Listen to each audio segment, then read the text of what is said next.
Bueno, la declaración de Londres y la previa declaración de Madrid, que tuvieron lugar ambas en el año 1990, son, por así decirlo, el paso que confirmó o que ratificó la rendición de la República Argentina ante Gran Bretaña formalmente, pero en realidad ante toda una estructura de poder mucho más amplia, porque hay que entender la problemática argentina a partir del año 82, 83, con el regreso de la democracia, como las consecuencias de un país que perdió una guerra. Y como todo país que pierde una guerra tiene que pagar un precio. El precio que pagamos fue en una primera instancia una desarticulación casi completa de las Fuerzas Armadas, que fue un poco la tarea del gobierno Alfonsín, que ya venía mal por la perdida guerra de Malvinas de 1982. Alfonsín debilitó las Fuerzas Armadas lo suficiente como para que luego sí se presentara el panorama necesario para poder imponernos esos tratados, que por supuesto fueron tratados más benignos. Algunos lo llaman el Versalles argentino. Hay muchas similitudes con el Tratado de Versalles que se le impuso a Alemania después de la Primera Guerra Mundial, donde había una reparación de guerra, donde había una quita territorial muy importante, había una confiscación de sus colonias. En el caso nuestro quizás fue más benigno, lo cual es bueno, pero menos evidente, lo cual es malo, porque hizo que el grueso de la población no pudiera verificar por lo que realmente fue este tratado finalmente firmado en Londres en noviembre de 1990, que se transformó en la ley 24.184 de diciembre de 1990, que en definitiva le permite a Gran Bretaña un control integral sobre aspectos económicos, sobre aspectos políticos y sobre aspectos militares. Tan es así que, y lo que más le interesaba a ellos era una desarticulación militar que garantizaba que era imposible que Argentina pudiera llegar a repetir la iniciativa de recuperar las Islas Malvinas, y eso fue lo que dio paso luego a una serie de medidas políticas, por ejemplo la Ley de Reforma del Estado de agosto de 1989, que permitió la base jurídica que legitimara lo que sería las privatizaciones, en gran medida la desregulación económica en general, sí que permitió que las grandes corporaciones se quedaran con los recursos naturales de la Argentina a través de la adquisición directa de empresas públicas utilizando bonos de la deuda, que fue meramente un reciclaje de papeles. Hubo una primera reunión en Madrid en febrero de 1990 a nivel de las cancillerías, tanto inglesa como argentina, en un país supuestamente neutro, en España, que abrió el camino para que luego sí esto se transformara ya en un tratado, del año de noviembre de 1990, que se transformó en ley, la que decía recién, la 24.184, que ratifica todos los términos de ese tratado con Gran Bretaña, y que tuvo algunos hitos anteriores, que creo que es interesante ver, los que coinciden con todo lo que fue la razón de ser del gobierno Menem, o debiera decir Menem-Cavallo, porque acá Domingo Felipe Cavallo fue un factor crucial. Probablemente Domingo Cavallo fue más importante que Carlos Menem, porque mientras que Carlos Menem es un político, lo fue entonces, lo sigue siendo hoy, de una suerte de camarilla local, con un nivel de confiabilidad muy relativo, no así Domingo Felipe Cavallo, que es un hombre que hoy es uno de los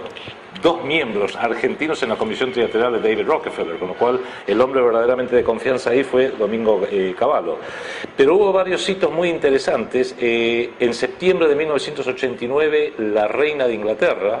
Isabel II, lo recibe en audiencia privada al entonces senador Eduardo Menem, el hermano del presidente. Luego, en noviembre de 1989, se produce algo insólito. Fuera de todo protocolo, la reina de Inglaterra, cuando abre las sesiones del Parlamento, habla en términos generales de cosas, habla en forma casi vaga, diría, como corresponde a un jefe de Estado. Sin embargo, en la apertura del Parlamento, de las sesiones del Parlamento inglés en el año 1989, en el mes de noviembre para ser precisos, rompió con ese protocolo. Isabel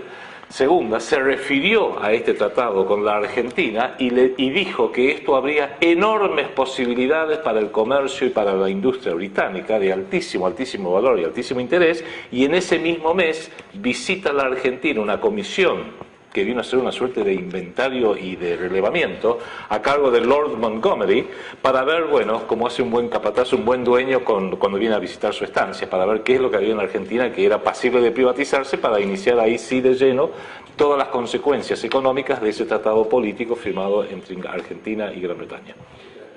Innegablemente fue por parte de las estructuras de poder del gobierno mundial, del ya entonces incipiente gobierno mundial, de quedarse con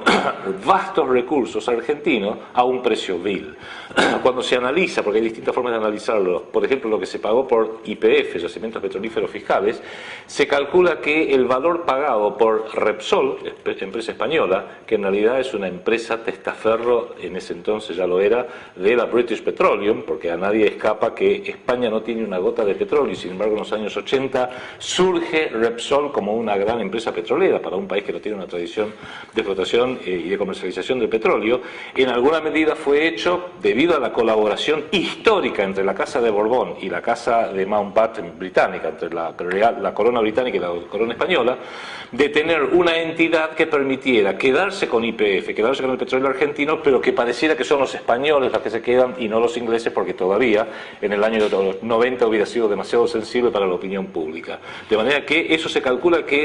el precio realmente pagado es el 4% de lo que realmente valía entonces Yacimientos Petrolíferos Fiscales. Todo ese dinero fue reciclado y, por supuesto, después de hacer todas las exploraciones y explotaciones que hizo Repsol, finalmente esto fue vendido a supuestos inversores del gobierno Kirchner, el señor Eskenazi para ser preciso, por un monto que es sospechosamente parecido al monto de los desaparecidos fondos de la provincia de Santa Cruz, con lo cual esto, por más que uno lo pone en cabeza de Menem, ha tenido una continuidad que siguieron luego de la Rúa, Duhalde y por supuesto los Kirchner. Y otro ejemplo es el de Aerolíneas Argentinas, que ya a través de una falsificación de la realidad se habló de la privatización de Aerolíneas Argentinas, que en realidad fue entregada también a precio vil a Iberia, pero este aquí que Iberia no es una empresa privada, es la línea aérea estatal del Reino de España.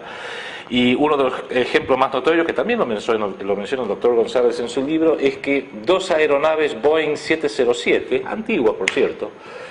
como ya estaban amortizadas, fueron transferidas al costo de $1.57 cada una de ellas, que por supuesto ya no se utilizaban para servicio de pasajeros regular, pero sí se utilizaban como carga, y cualquier argentino hubiera pagado por lo menos $5 por cada una de ellas, ¿no? De todo, y fue la gran era de, digo grande de una forma sarcástica, de las privatizaciones que llevó a cabo el gobierno Menem, que involucró gas del Estado, obras sanitarias de la nación, agua, bueno, lo que sería luego todo el sistema de aguas, todo el sistema de electricidad, las distribuidoras de electricidad, empresas de minería, concesión de caminos, todo lo que hemos conocido, que va de la mano de la desregulación del Estado, insisto, la reforma del Estado de agosto de 1989, que es ley, junto con toda la voluntad privatizadora que coincide, para que se vea la secuencia de esto, porque todo esto lo hace Domingo Felipe Cavallo, canciller. Cuando termina de armar toda la estructura política de estos tratados, notablemente el tratado con Inglaterra, Cavallo pasa de ser canciller a ser ministro de Economía, para ejecutar en la práctica lo que habría acordado como canciller. O sea, Cavallo, canciller, tuvo una función estratégica. Cavallo, ministro de Economía, tuvo una función táctica, fue el que permitió que entonces se llevara a cabo una por una cada una de las privatizaciones a unas condiciones absolutamente desfavorables para el país, pero absolutamente favorables para esta estructura de poder mundial. Y para redondear la idea, Juan Manuel, creo que vale la pena agregar lo siguiente. Porque esto no ocurrió porque ellos sean malos y nosotros somos buenos o nada por el estilo. En política no hay buenos y malos, hay intereses y hay poderosos y menos poderosos, y el más poderoso siempre saca la tajada más grande. El sistema capitalista,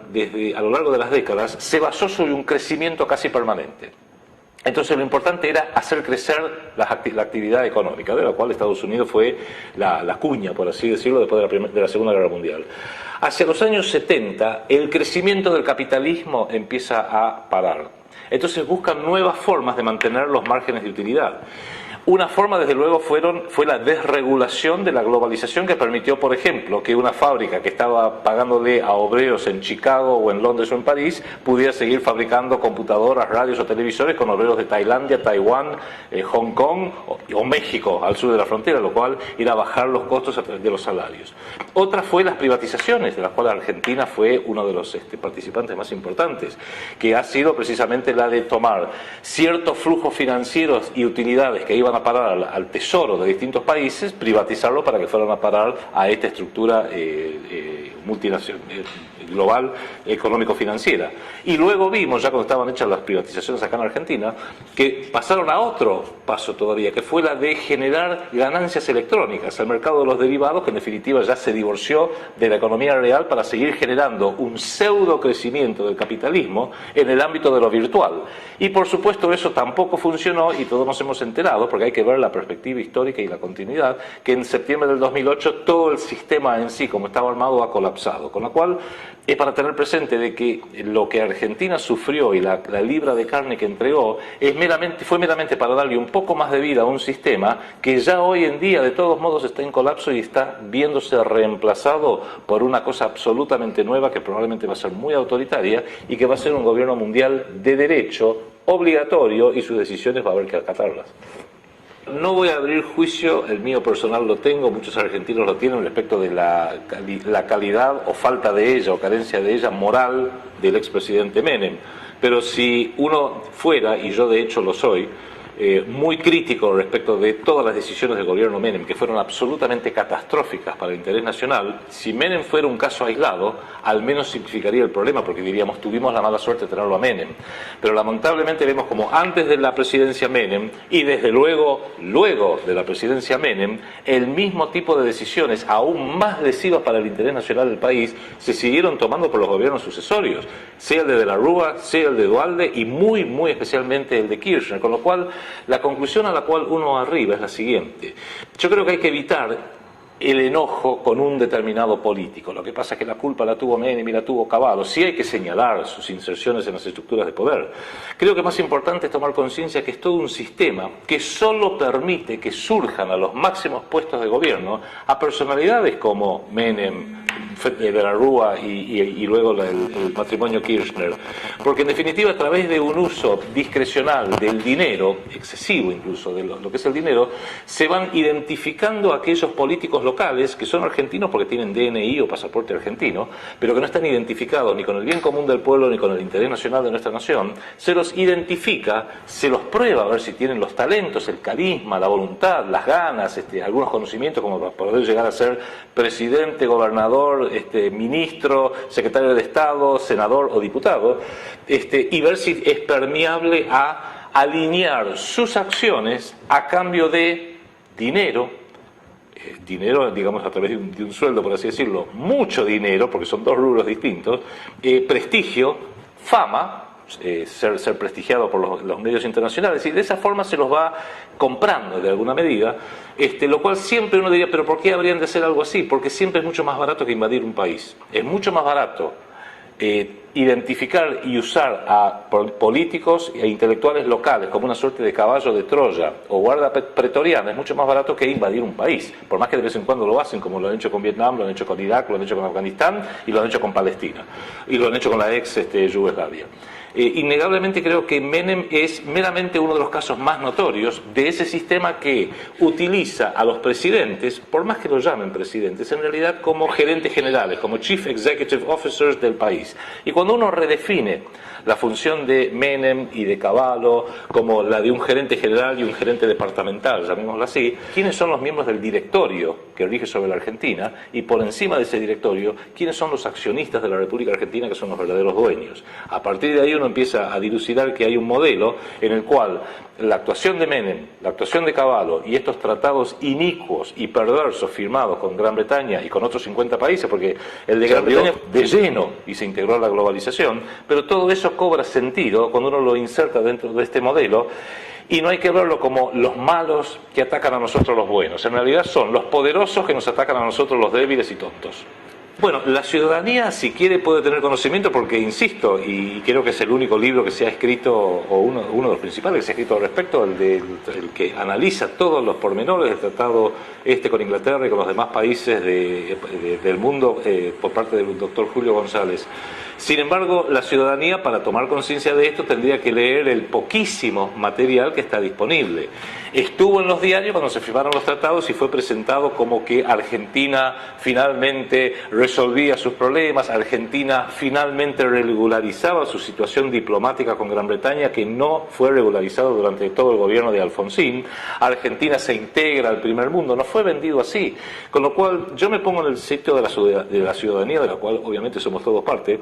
y creo que la ciudadanía es la más inocente de las partes, porque si no se le informa al pueblo, el pueblo quiere saber de qué se trata, pero si nadie le informa al pueblo, y solamente una parte ínfima del pueblo va a hacer el esfuerzo de tratar de ir a las verdaderas fuentes, entender el modelo, sacar los datos y organizarlos y ubicarlos de forma tal que le permite entender la fechoría que fue cometida por Menem, por Cavallo y que hoy es continuada por los Kirchner.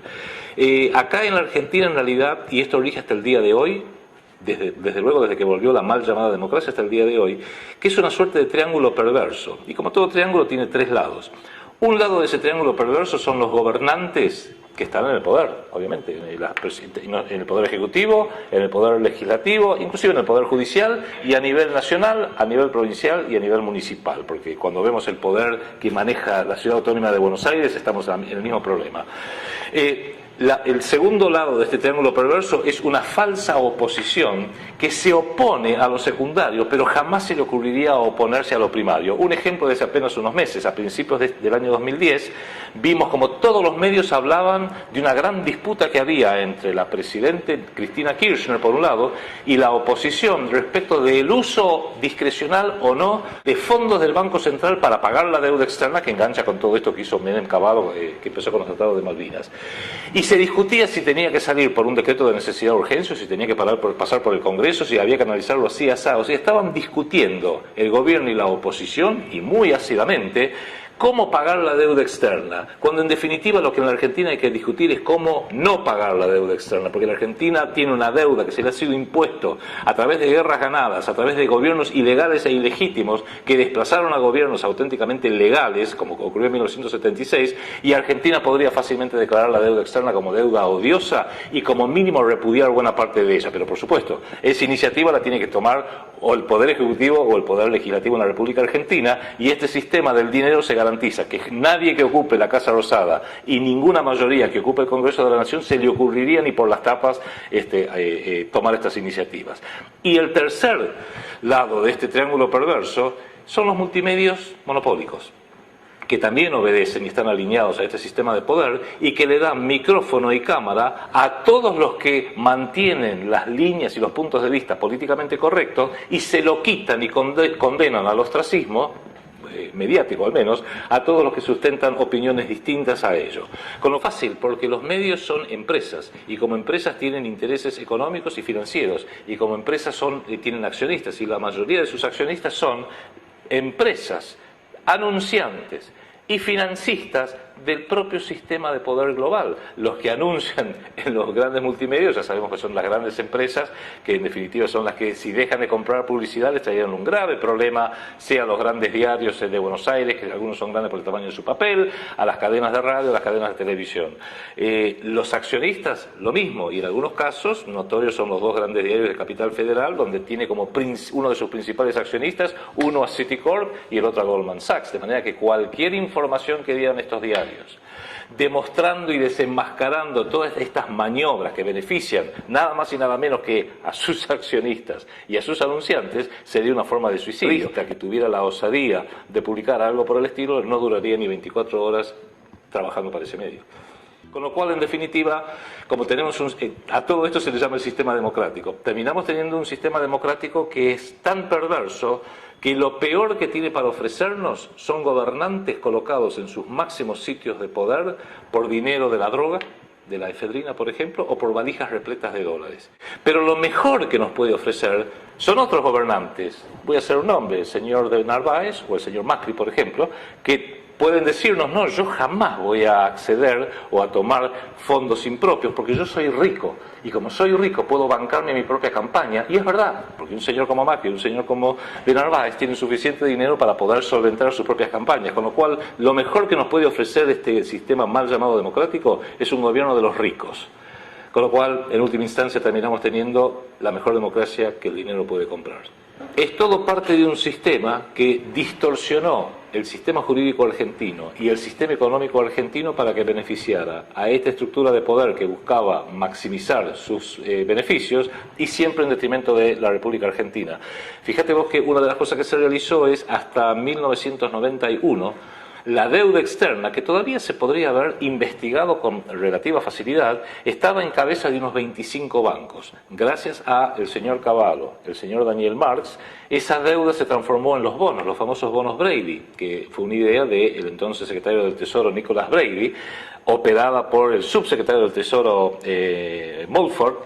que Mulford es socio de Cavallo, y Brady terminó siendo socio de Daniel Marx en una consultora que se llama Darby Investments para Latinoamérica, y en definitiva lo que hicieron fue transformar esos bonos en unos 2 millones a 3 millones de bonos en manos de pequeños ahorristas, pequeños inversores, que fueron los muy perjudicados en definitiva con el default del año 2001-2002. Con lo cual en definitiva fue armar y reingenierizar todo un sistema para que fuera más anónimo, para que los bancos puedan tomar distancia y no verse afectados por esos bonos. Esos bonos Brady en una primera instancia fueron mayormente readquiridos por los propios bancos para con ellos pagar por Aerolíneas Argentinas, YPF, SECBA, Entel, todas las empresas públicas se fueron quedando porque no pagaron dinero. Mayormente utilizaron los propios bonos que tenían en sus carteras para poder pagarlos con papelitos que en definitiva sabíamos que no servían nada. La deuda externa no solamente se mantuvo intacta, sino que la hizo crecer, y una de las formas de hacerla crecer fue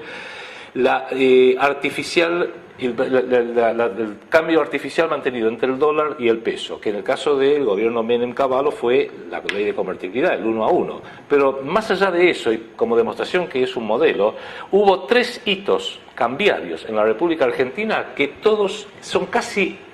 la copia idéntica del mismo modelo con distintos nombres. El primero fue la tablita de José Alfredo Martínez de Oz, régimen cívico-militar a partir de 1976. Se permitió que la inflación siguiera, pero el dólar se lo mantenía bastante estable, con lo cual a Argentina le era fácil importar, difícil vender. Perfecto. Segundo etapa del modelo, la convertibilidad de Menem y Cavallo, 1 a 1, con lo cual era fácil adquirir, fácil viajar afuera, difícil para la Argentina exportar, con lo cual se iba desindustrializando porque se iba destruyendo la base industrial. Y ahora estamos viviendo exactamente lo mismo, una inflación galopante que encima es falseada por el INDEC, negada por el gobierno, pero que cualquiera que vaya al supermercado o a comprar o a cargar nafta lo sabe y la siente en su bolsillo, y sin embargo un dólar que va subiendo muy despacito. Siempre es lo mismo, un dólar estable, inflación interna importante, que tiene el siguiente efecto, que a Argentina se le haga cada vez más difícil exportar y mucho más fácil importar, con lo cual Argentina se lo utiliza como un mercado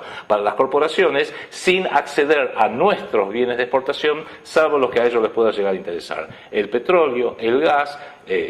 la soja, por ejemplo, las carnes argentinas, y siempre a precios controlados impuestos por ellos, con lo cual no somos ni más ni menos que un mero proveedor de recursos de materia prima. Pero en realidad, claro, acá dijiste la palabra justa, Juan Manuel, hay que distinguir entre Estado y gobierno. Se hizo todo este mito, esta farsa, en definitiva, de que el Estado es mal administrador, de que el Estado es ineficiente. Yo lo recuerdo, lo menciono porque ya no está vivo siquiera, Bernardo Neustadt, cuando hacía lobby a favor de las privatizaciones, cuando era muy recontra menemista, levantaba un teléfono en cámara, lo miraba y decía: yo no veo la soberanía acá. ¿Por qué? Porque el Estado teóricamente era muy ineficiente. Desde luego que Entel era una empresa ineficiente, pero era ineficiente porque estaba manejado por gente ineficiente. El Estado puede ser perfectamente eficiente. En realidad el drama de Argentina no es el Estado, sino son los gobernantes. Y el drama de los gobernantes es porque, volvemos a lo que hablábamos antes, hay un sistema perverso que solamente financia a aquellos potenciales gobernantes que son los que van a destruir el país, con lo cual es muy fácil colocar a los peores elementos que los tiene cualquier sociedad, no solamente la Argentina, lo tiene la sociedad inglesa, lo tiene la sociedad norteamericana, lo tiene la sociedad de cualquier país. Si hay una voluntad y hay un poder económico que financia a los peores elementos para que luego pasen las leyes que más les conviene, bueno, en definitiva no es culpa del Estado, es culpa del sistema que permite que esas personas lleguen al poder. Lo decía Harry Ferns, en uno que fue un estudioso de la Universidad de Birmingham, y que lo rescata también el profesor González, que decía: hay que hacerle realizar a nuestros enemigos lo que nosotros necesitamos que hagan para que se destruyan solos.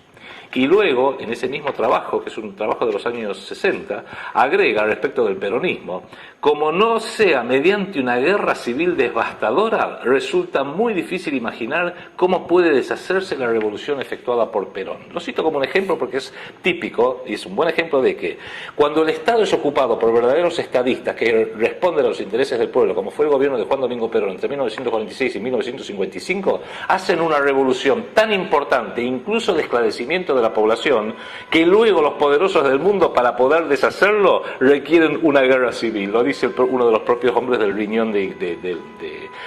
sistema inglés. Y cuando, sin embargo, es ocupado por los gerenciadores nombrados por este propio sistema, que se alinean, o porque son perversos, no voy a hacer nombres, o porque son perversos, o porque son ignorantes, o porque son ambiciosos, o porque son lisa y llanamente estúpidos, y en este último rubro solamente voy a hacer un nombre, Fernando de la Rúa, donde ya directamente es la estupidez la que gobierna, hace que sea de una forma u otra, y son todos fácilmente controlables, los voy reemplazando en el tiempo. A veces pongo uno un poquito más a la izquierda, a veces pongo otro un poquito más a la derecha, para que vayan haciendo la tarea, no solamente en el corto plazo, sino en el mediano y largo plazo que beneficia a este sistema, porque no olvidemos que este sistema de poder mundial, desde hace décadas que aprendió el sutil arte de la planificación a largo plazo. Y una de las formas de que se aseguran de que los pueblos en general no lo vean es que nos han impuesto una vida que es muy cortoplacista. Estamos tan al borde de un ataque de nervios con los problemas inmediatos y coyunturales que perdemos la visión y la perspectiva de analizar y evaluar todas las problemáticas en el largo plazo. Cuando uno lo hace y empieza a ver el modelo que nos llevó desde la firma del Tratado de Londres con Gran Bretaña, pasando por la desregulación, la reforma del Estado, las privatizaciones, la convertibilidad, el colapso financiero y bancario del 2001, el megacanje de junio del 2001 de Cavallo, Fernando de la Rúa y el señor Jacobo Dreysen, que aumentó la deuda externa en 51.000 millones de dólares y aún así colapsamos 5 meses después. Cuando uno va viendo toda esa perspectiva, empieza a entender el porqué de la funcionalidad de nuestros gobernantes, que hasta el día de la fecha, cuando digo esto, está en los diarios que se está por liquidar 6.707 millones de dólares a favor del Club de París por parte del gobierno de la presidente Cristina Kirchner, y uno dice: por propia admisión, la señora Kirchner ha declarado que el 43% de ese monto corresponde a deuda contraída por el odiado régimen cívico-militar entre 1976 y 1983, y la pregunta obvia se impone: ¿para qué diablos está pagándole al Club de París deuda contraída por el gobierno militar? Salvo que estén de acuerdo con el gobierno militar, y entiendo que los Kirchner no lo están, salvo que haya algunas sutilezas que quizás sí los medios las están obviando, y que podría ser que, como todo político, porque este sistema sí lo requiere, aún la presidenta Kirchner tiene sus cadáveres en el ropero, lo cual no le permite, aunque quisiera, mayor espacio para maniobrar, y no solamente le queda, como en las viejas películas de Tarzán, decir de una forma sutil: sí, buena. Los capítulos que se refieren a las Fuerzas Armadas habla que Argentina tiene que dar aviso de 72 horas prácticamente respecto de todo movimiento en un vasto espacio que incluye el mar argentino, desde luego la zona todo en torno a las Islas Malvinas, y en parte en la zona territorial, donde la Armada hace su suerte de sede en Río Gallegos.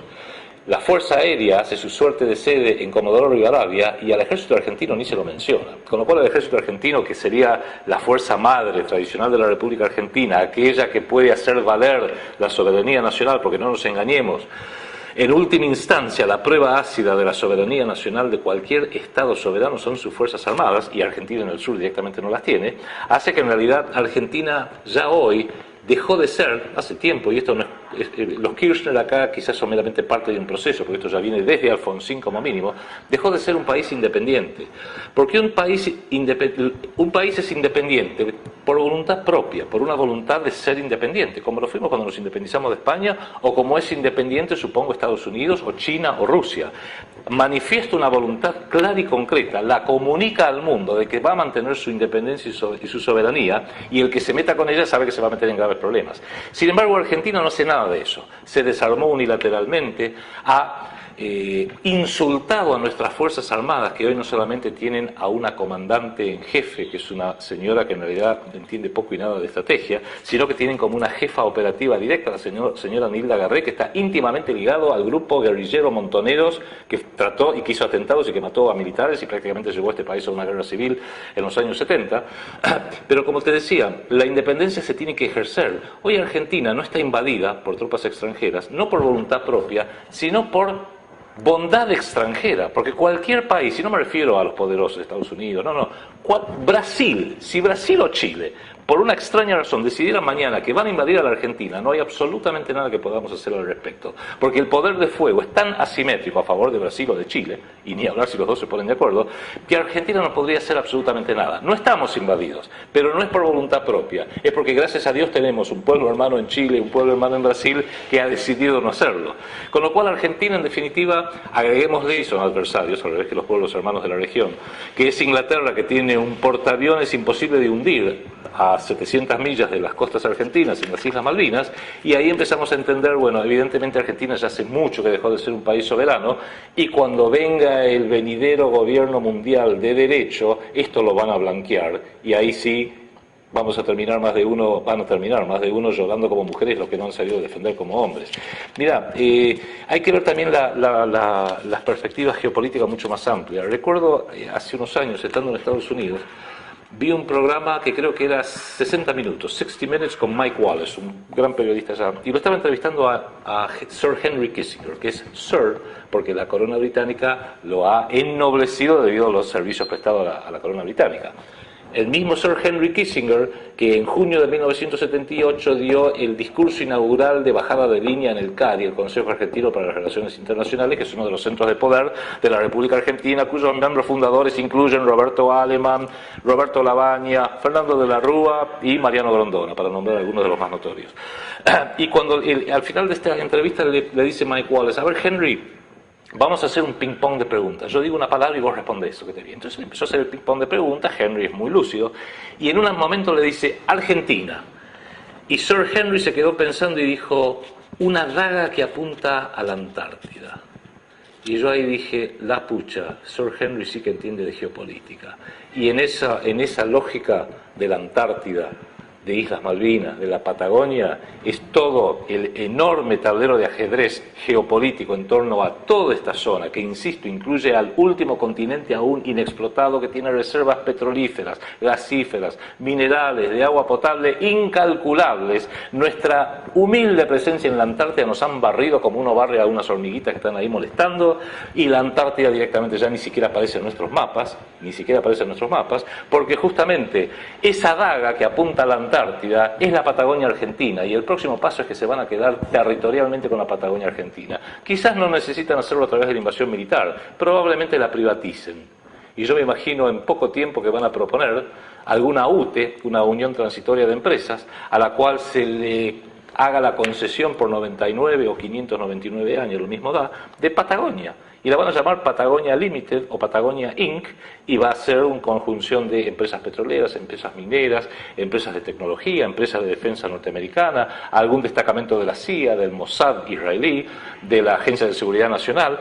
un par de argentinos para guardar las apariencias, algunas banderas argentinas, ¿por qué no? Si total esta gente no tiene bandera, no tiene nacionalidad, no les molesta que tengamos la bandera. Aparte, esa bandera es azul y blanca y no les cae mal ese color particularmente, en sus propios intereses nacionales. En algún momento, en definitiva, va a ser la privatización de la Patagonia, nos la van a haber quitado y ni nos vamos a enterar. Ya lo dijo Juan Domingo Perón en los años 60, unámonos y abramos los ojos porque nos van a quitar el país por teléfono. Fíjate vos que la Constitución de 1994,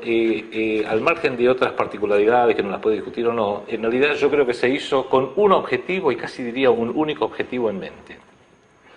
que también, bueno, incorporó los tratados internacionales y toda una serie de cosas que creo que son secundarias. Lo principal es que determina un monopolio para ejercer y para hacer política, como se dice comúnmente, en los partidos políticos. O sea, al monopolizar toda acción política de cualquier ciudadano, tenga mucho dinero como los Kirchner, no tenga un peso como vos y yo, si uno quiere hacer política lo tiene que obligatoriamente hacer a través de esa institución devenida imperversa que son los partidos políticos, porque yo desafío a la audiencia a que nombre o identifique una institución social más dependiente del dinero que un partido político, porque aún una empresa que a lo mejor le fue mal y tuvo que pedir un préstamo, y está en rojo, se supone que si es una empresa y fabrica sillones, bueno, en algún momento va a dar vuelta a su situación económica, va a tener utilidades, y con esas utilidades va a pagar el préstamo y se va a independizar como empresa. Pero un partido político no produce nada, lo único que produce son legiones y legiones de charlatanes, que eso está creo que a la vista, no solamente en la Argentina, sino en todo el mundo, y es absoluta, totalmente droga dependiente del dinero. Un partido político sin dinero no sirve para nada. Para poder hacer campañas, para tener sedes, para hacer los afiches que vemos, esos que son cientos de millones de pesos y dólares para hacer afiches, spots publicitarios, comprar a periodistas, canales de televisión, radios, etcétera. Todo eso cuesta gigantescas cantidades de dinero. Sin dinero, que tiene que venir de alguna parte, los candidatos no llegan ni a la esquina. Y en la desesperación, e insisto, esto no solamente en Argentina, lo vemos en muchos países del mundo, aún Estados Unidos, en su desesperación para juntar fondos, aceptan fondos del narcotráfico, aceptan fondos del crimen organizado. Bill Clinton, recuerdo que tuvo un gran problema porque aceptó en la campaña de él del año 96, aceptó fondos de China y los tuvo que devolver, $500.000, los terminó devolviendo cuando ya había sido elegido, por supuesto. Y en latitudes más cercanas, como dije al principio, dinero de las empresas de la efedrina y valijas repletas de dólares de algún país de la zona. Absolutamente, absolutamente. Es más, los acuerdos de Madrid se hacen porque la Unión Cívica Radical acompañó. Y no olvidemos que entre las desprolijidades de la reforma constitucional del año 94 se engarza perfectamente dentro de lo que es un proceso que, vuelvo a insistir, hay que verlo como un proceso de mediano plazo, ni siquiera fue de largo plazo, de mediano plazo, que hace que lo que la salida de Alfonsín prematura en 1989, más los acuerdos hechos en 1989/1990, más el tratado de 1990, más el inicio de las privatizaciones en el 91, más los bonos Brady, todo el plan Brady de 1991 más 92, etcétera, se llega al 94 donde dice, bueno, en estas reformas enormes y profundas que estamos haciendo de la Argentina para que deje de ser un Estado-nación soberano y su Estado pase a ser un ente administrador colonial, debemos darle una nueva constitución. Y aunque todos lo culpamos, y está bien que así se haga, a Menem y a Alfonsín por haberlo hecho, no olvidemos que los verdaderos artífices operadores fueron el Cotino Siglia y José Luis Manzano. Quizás dos de los personajes más perversos o más cuestionados, como mínimo, de la política argentina de aquella época. El motor principal, Juan Manuel, como siempre, es el pueblo.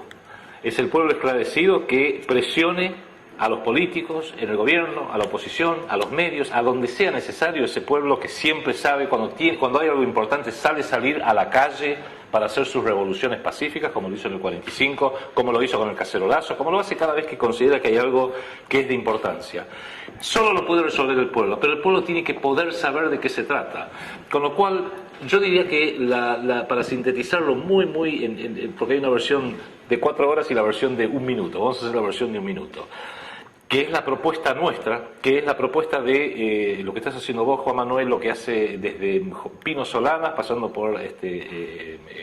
Cafiero, por Mario Cafiero, pasando desde luego por el doctor Julio González, por todos los que tratan de aportar su granito de arena, y que es lo siguiente: si uno entiende cómo funciona realmente este sistema perverso mundial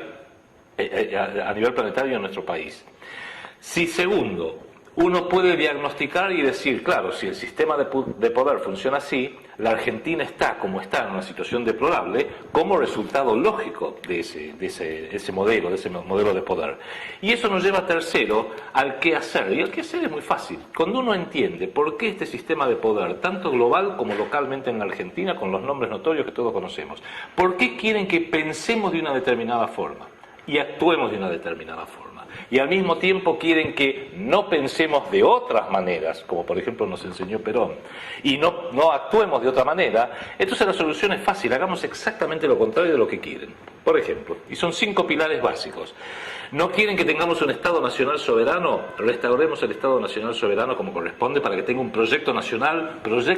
argentino que este país no tiene desde hace por lo menos 40 años. Segundo, ¿no quieren que tengamos una moneda soberana, una moneda pública que no genera interés, que sea el verdadero motor de la economía,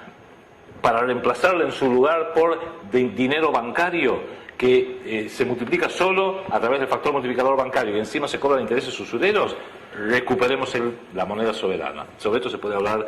horas enteras. Tercero, quieren que hagamos todo, nos han convencido que hay que hacer todo en base a deuda. Seas un individuo, seas una empresa o un gobierno, para hacer algo hay que endeudarse. ¿Con quién? Con los bancos, por supuesto, a nivel de Argentina, a nivel planetario. El gran drama que hoy vive el planeta, la humanidad entera, es un drama de deuda. Todo el mundo está endeudado, individuos, empresas y gobiernos. Y la pregunta que nadie se hace es, ¿endeudado con quién? Perfecto, rompamos el sistema de deuda, que en el caso de la Argentina implica hacer eso que ningún gobierno democrático se ha atrevido a hacer desde 1983 en adelante, que es investigar la deuda externa. Acá hay 4 juicios que han sido, 4 demandas que han sido ignoradas por la mayoría de los gobiernos. El juicio Olmos 1, el juicio Olmos 2, el mega canje y ahora todo lo que se está investigando respecto de la deuda externa en los últimos tiempos. Con lo cual hay que romper con eso. Cuarto pilar: restaurar las instituciones republicanas para que no sean más prisioneros, estén más dependientes del poder del dinero. Volver a las estructuras intermedias para que alguien pueda ser candidato a cualquier puesto político no tenga que estar limitado por un partido político. Yo no veo por qué la Liga de Amas de Casa no pueden proponer una candidata a diputada. Seguramente las amas de casa saben muchísimo más sobre economía que más de un burócrata del Ministerio de Economía. No veo por qué un empresario no puede proponer alguna idea de cómo arreglar otros aspectos de la economía. No veo por qué un hombre del campo no puede proponer cómo arreglar toda la problemática agraria de la Argentina. Incluso, hasta si un cartonero, la Liga de Cartoneros, tiene un candidato lúcido, no veo por qué no lo podamos votar. Sería una forma de divorciar las instituciones republicanas de la dependencia del dinero. Ese es el cuarto pilar. Y el quinto pilar, en realidad el último, pero más importante, es volver a los valores tradicionales. Y volver a los valores tradicionales implica, entre otras cosas, poner a la Argentina nuevamente de pie, y lo digo literalmente, porque hoy tenemos un sistema mundial y en la Argentina donde lo financiero condiciona totalmente la economía y la destruye. La economía, ya lo vemos, paga a la política. La política paga constituida por los peores elementos, destruye la cultura y tienen desculturizadores profesionales que están en la televisión dedicados a destruirnos culturalmente. Y una subcultura destruida no tiene ningún tipo de relación con lo trascendente. Si esta Argentina patas para arriba la ponemos con los pies para abajo y la cara mirando al sol, veremos cómo lo financiero se subordina a la economía, que es el mundo del trabajo real, del esfuerzo, de la creatividad, de levantarse todos los días para ir a trabajar. La economía tiene que subordinarse a la política de un proyecto nacional auténtico. La política, un proyecto nacional, tiene que respetar y rescatar los valores tradicionales argentinos en lo lingüístico, en lo histórico, en lo religioso, en la familia, en todas las cosas que nos han ido destruyendo sistemáticamente. Y lo cultural, esa cultura bien plantada, tiene que estar, creo yo, subordinada a lo que voy a llamar lo trascendente. O sea, esa intuición en el hombre y en la mujer que le hace saber de que por encima de lo inmediatamente visible hay un orden cósmico, llámenlo Dios, Jesucristo, Alá, llámenlo como quiera. No voy a meter en un tema religioso, pero sí que hay un orden cósmico, y solamente esa intuición de un orden cósmico superior le da verdadero significado a todas las acciones de los hombres y de las mujeres, sean individuales o colectivas. Son 5 pilares. Nosotros lo llamamos fundar una segunda República Argentina. Esperemos que en algún momento se pueda llegar a hacer.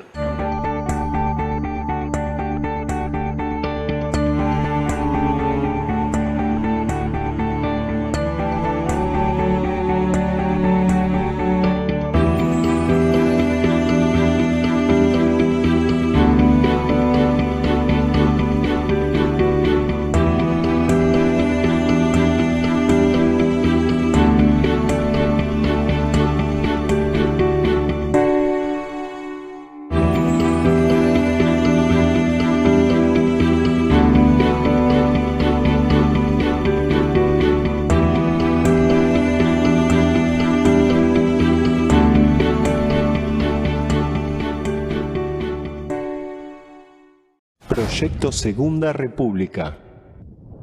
No somos la oposición. Somos la resistencia. Una idea cuyo tiempo ha llegado.